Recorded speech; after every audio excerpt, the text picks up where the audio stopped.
Improcedencia del juicio de amparo por cuantía. El acceso a la tutela jurisdiccional comprende 3 etapas, a las que corresponden 3 derechos que lo integran. Una etapa previa al juicio, a la que corresponde el derecho de acceso a la jurisdicción, el cual parte del derecho de acción como una especie del derecho de petición que se dirige a las autoridades jurisdiccionales y que motiva un pronunciamiento por parte de éstas. Una etapa judicial, desde el inicio del procedimiento y hasta la última actuación dentro del mismo, a la que corresponden las garantías del debido proceso, y una etapa posterior al juicio, que se identifica con la eficacia de las resoluciones emitidas con motivo de aquel.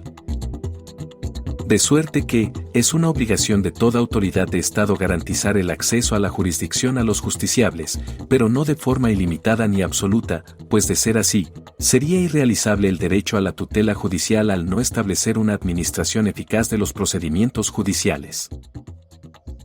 El propio artículo 17 constitucional determina que dicho derecho se ejerce de acuerdo a los plazos y requisitos fijados en la ley, por lo que al legislador le ha sido delegada la tarea de delinear los parámetros, requisitos y términos sobre los cuales las personas tendrán acceso a la jurisdicción para dirimir sus controversias y obtener una resolución judicial. Así, al legislador únicamente le está vedado imponer requisitos y plazos que resulten irracionales o desproporcionados al derecho humano que hagan imposible el acceso a la jurisdicción. Por lo cual es válido establecer como requisito racional una limitante para la procedencia de los medios de defensa, consistente en la cuantía del asunto. Por tanto, una norma en este sentido resultaría constitucional, en la medida que se establece un parámetro racional, a saber, la cuantía como requisito de procedencia, sin que ello se traduzca en una limitante u obstáculo de acceso a la justicia para las partes. Ello, pues el parámetro utilizado puede ser razonable y proporcional a los fines pretendidos, en el sentido de observar la prontitud en la solución de los asuntos, además de evitar un desgaste económico tanto para las partes como para el Estado en una proporción mayor al monto de la cuantía del asunto. En el entendido de que dicha limitante no obstaculiza el derecho de tutela judicial efectiva, pues los justiciables con la sentencia de primera instancia, incluso de segunda instancia, ya obtuvieron una respuesta judicial por un tribunal imparcial. Además, conviene precisar que el requisito que limitaría el acceso al juicio de amparo se establecería en los procedimientos administrativos y civiles, juicios en los que no requieren del llamado derecho a recurrir el fallo, como sucede en los asuntos y procedimientos de naturaleza penal. En efecto, el artículo 8 de la Convención Americana sobre Derechos Humanos reconoce las garantías judiciales a las cuales toda persona tiene derecho, no obstante dicho precepto está diseñado en 4 apartados, el primero referido a todo tipo de procedimiento y los 3 restantes únicamente a los asuntos de índole penal.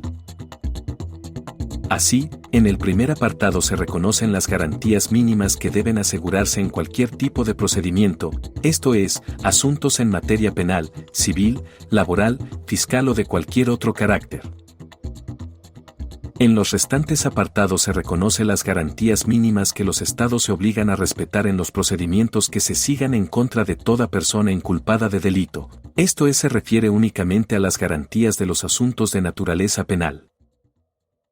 Así, una de las garantías judiciales que se exige como mandato convencional para los asuntos de índole penal, lo constituye la garantía de recurrir el fallo ante un juez o tribunal superior, por lo que es claro que en los asuntos y procedimientos de naturaleza administrativa y civil no se exige que siempre prevean el derecho a recurrir como una garantía judicial.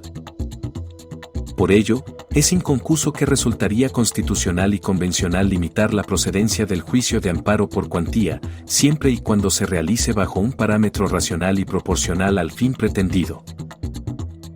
Ello en el entendido de que tampoco se vulneraría el artículo 25 de la Convención Americana sobre Derechos Humanos, pues tampoco se vulnera derecho a un recurso efectivo, pues la resolución judicial que desecha algún medio de impugnación por no cumplir con las formalidades y los requisitos establecidos en sede legislativa, respeta ese derecho humano, siempre que dichas formalidades y requisitos sean proporcionales entre los fines que preservan.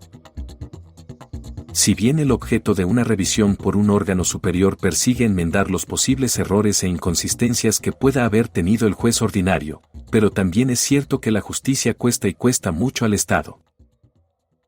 Por lo que la procedencia del juicio de amparo debe ser proporcional a la afectación de los derechos reclamados, de manera que no se justifica que la nación absorba un alto costo económico en la tramitación de un juicio de baja cuantía, máxime cuando ya se tuvo acceso a un juicio ante un tribunal imparcial. Además, ello no resultaría transgresor del artículo 1 de la Constitución Federal, en el sentido que no por el hecho que la Constitución establezca que en todo momento la interpretación de la ley debe ser la más favorable a la persona, ello significa que los justiciables puedan obviar y desacatar los requisitos de procedencia señalados por el legislador, pues tampoco el principio pro persona implica que la respuesta judicial deba ser siempre conforme con los intereses de las partes.